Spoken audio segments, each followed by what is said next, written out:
If x is a variable, then an infinite series of the form a sub n x to the n power can be expanded by starting with your lower index and increasing one at a time.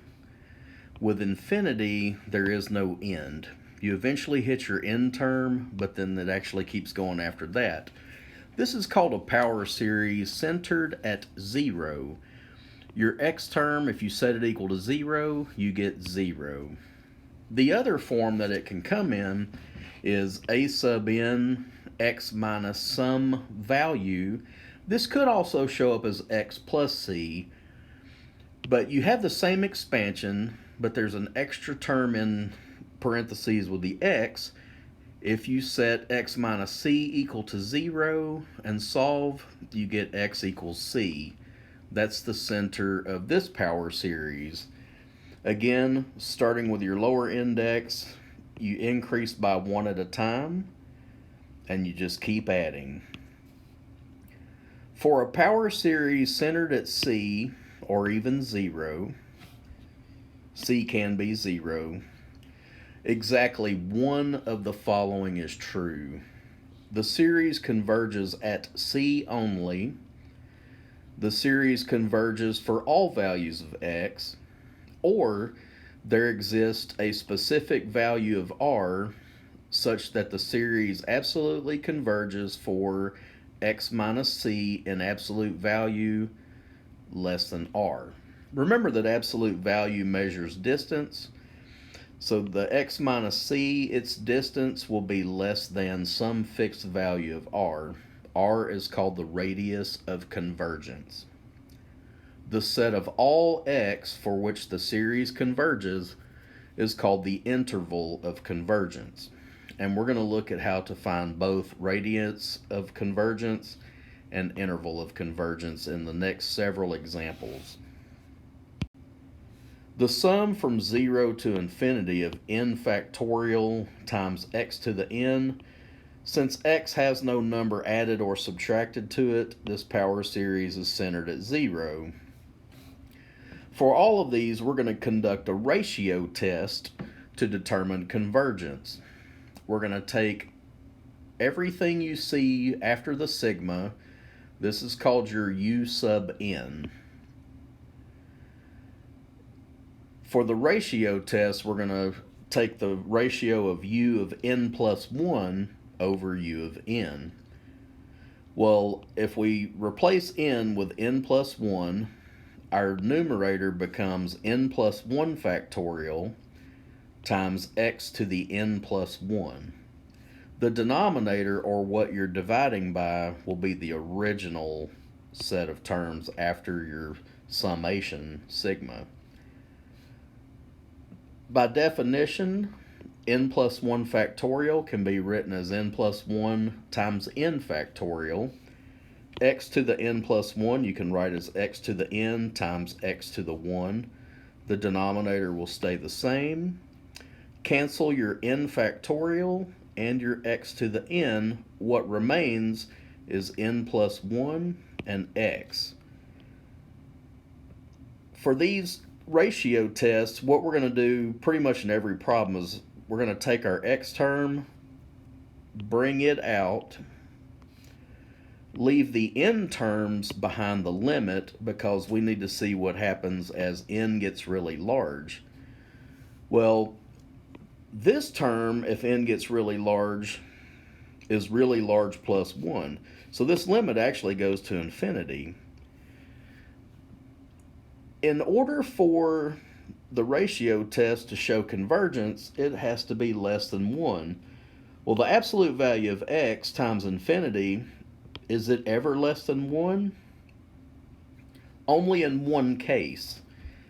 By the ratio test, the series diverges for any number with an absolute value greater than 0. So like a half, a 3, a negative 2, anything like that. When you take the absolute value and multiply by infinity, you do not get a value less than 1. However, if you let x be 0 itself,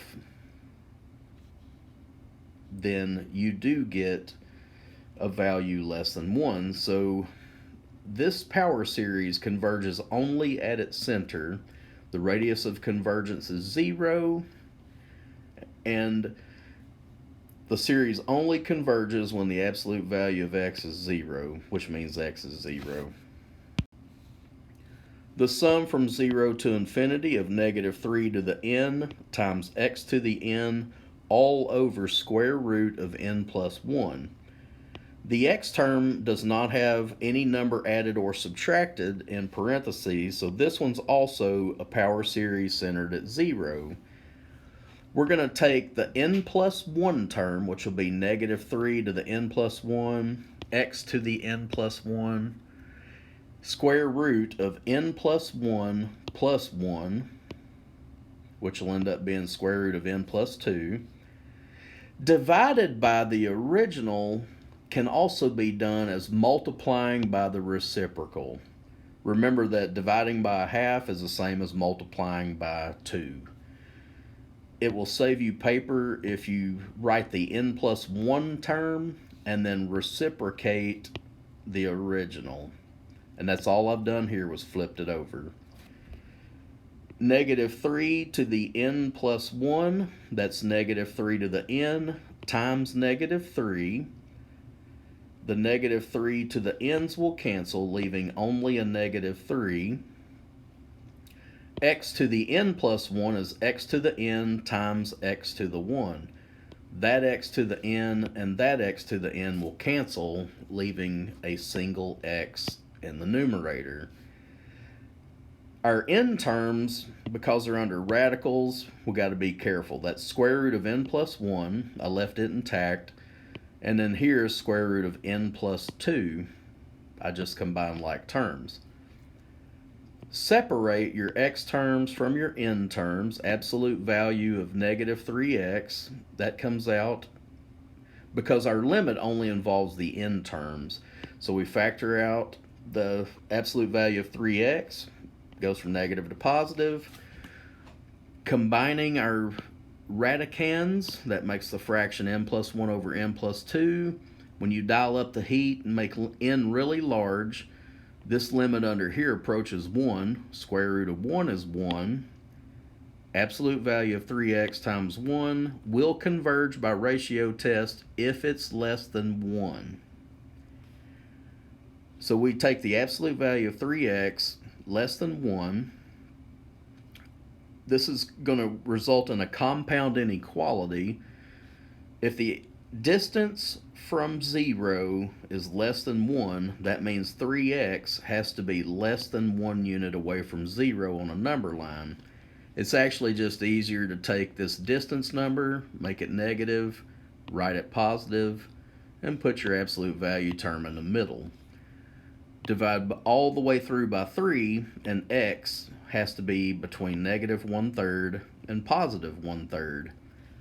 That's a radius of convergence of 1/3. It is half the interval length. As far as interval of convergence goes, you have to test these endpoints. Starting with negative 1/3, if we let x be negative 1/3 in the original problem, then that's the sum from 0 to infinity of negative 3 to the n times negative 1/3 to the n. They have matching powers, so negative 3 times negative third is a positive 1. 1 to the n is 1. The denominator stays the same. This will be a divergent series if you use a comparison test with 1 over n to the half. You can use a limit comparison actually. But by p-series, that's only n to the half, so that's a divergent series. That means when we get ready to write the interval of convergence, negative 1/3 does not get counted, parentheses. The other endpoint was positive 1/3, the sum from 0 to infinity, replacing the x with a positive 1/3 results in a negative 1 to the n over square root of n plus 1. By alternating series test, this is a convergent series, and therefore the 1/3 will get a bracket because you get to count that endpoint. The sum from 1 to infinity of x to the n over n, this one's centered at 0 as well. We take our n plus 1 term, x to the n plus 1 over n plus 1, times the reciprocal of the original, n over x to the n. X to the n cancels x to the n, but we have an x left over on top. N over n plus 1. Factor out absolute value of x. The limit of n over n plus 1 is 1. So absolute value of x times 1 is absolute value of x. By ratio test, this series will converge when absolute value of x is less than 1. This is another compound inequality, so as long as x is between -1 and +1, this condition is met. That gives us a radius of convergence of 1.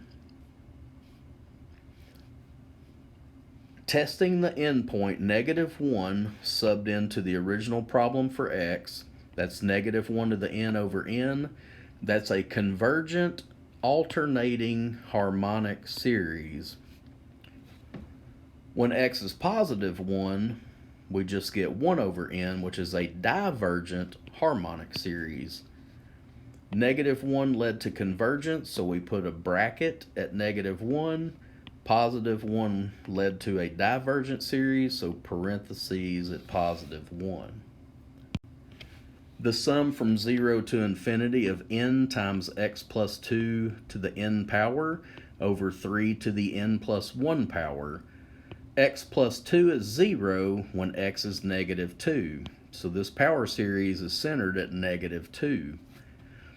The limit of the n plus 1 term, n plus 1, times x plus 2 to the n plus 1, over 3 to the n plus 1 plus 1, that's n plus 2, times the reciprocal of the original, 3 to the n plus 1 over n times x plus 2 to the n.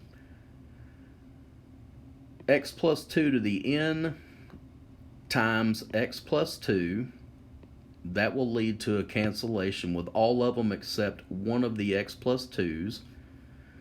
3 to the n plus 1 plus 1 will cancel all of these and leave a leftover 3 on bottom. N plus 1 stays on top. This n stays on bottom. So once you expand and cancel as much as you can, when all the dust settles, you have these terms left over from all of that. Factor out anything not involving n. So absolute value of x plus 2 over 3, I'm factoring it out. I'm leaving n plus 1 over n behind the limit because, again, with ratio test, you're looking at the limit of the n terms going to infinity. This limit is 1 when n gets really large, so absolute value of x plus 2 over 3 times 1 is the absolute value of x plus 2 over 3. This will converge as long as it's less than 1. This is a compound inequality, -1 less than x plus 2 over 3 less than +1. Multiply all the way through by 3 and you get -3 less than x plus 2 less than 3. Subtract 2 all the way through and you get -5 less than x less than 1. From -5 to 1 you have a total distance of 6. When you cut that in half, you get radius. Half of the interval length is 3. That's your radius of convergence. Testing the endpoint, sub a -5 in for x. -5 plus 2 is -3. So we have the sum from 0 to infinity of n times -5 plus 2, which is -3, to the n power over 3 to the n plus 1 power. The denominator is 3 to the n times 3. Negative 3 to the n over 3 to the n is negative 1 to the n. This n and the leftover 3 I'm going to group together. This is an alternating series, but because that limit is not equal to 0, the series is divergent. And that's by the divergence test theorem. The other endpoint positive 1, when x equals 1, we have the sum from 0 to infinity of n times 1 plus 2 to the n power, so that's 3 to the n over 3 to the n plus 1. 3 to the n's cancel, but you do have a leftover 3 in the denominator. N over 3 also diverges by divergence test. The limit of this term does not equal 0, so the series is divergent. Since each endpoint resulted in divergent series, we put parentheses around both numbers. The sum from 0 to infinity of negative 1 to the n power times x to the 2n plus 1, all divided by 2n plus 1 factorial. N plus 1 substituted in for all the original n's will give us a fraction of negative 1 to the n plus 1. 2 times n plus 1 is 2n plus 2, plus that extra 1 makes 2n plus 3. 2 times n plus 1 is 2n plus 2, plus this 1 makes 2n plus 3 factorial. Then we're going to multiply by the reciprocal of the original terms. 2n plus 1 factorial over negative 1 to the n times x to the 2n plus 1. These negatives will cancel out, and it leaves a leftover negative 1, but since we're doing absolute value, don't even worry about them. This is 2n plus 1 plus 2. We can cancel all of these x's, but there will actually be 2 of them left over. See that gap between 2n plus 1 and 2n plus 3? There will actually be a couple of x's left over on top. This bottom factorial you can write as 2n plus 3 times 2n plus 2 times 2n plus 1 factorial, and you take it down long enough to get this factorial, the smaller one, to cancel out. All the dust settles and it leaves x squared over 2n plus 3 times 2n plus 2. Factor out your x term, so absolute value of x squared. Leave your n terms in here for the limit. Limit as n goes to infinity of 1 over those two factors. Well, that's going to go to 0. X squared times 0 is equal to 0. That tells us for any fixed value of x, no matter what it is, this limit will be 0. By the ratio test, the series converges for all x because this will always be less than 1. Therefore, the radius of convergence is r equals infinity, and the interval of convergence is negative infinity to positive infinity. No matter what value of x you sub into the original problem, this will converge. I hope this video has helped. Reach out by phone or email, stop by the office, or ask in class if any questions come up, and I'll do my best to help you out. Don't forget to check your Google Drive folder also for homework help. Each section that I do a video over, I also write up homework solutions, and therefore you are more than welcome to use any resource you need. Anyway, I hope this helps. I'll see you later.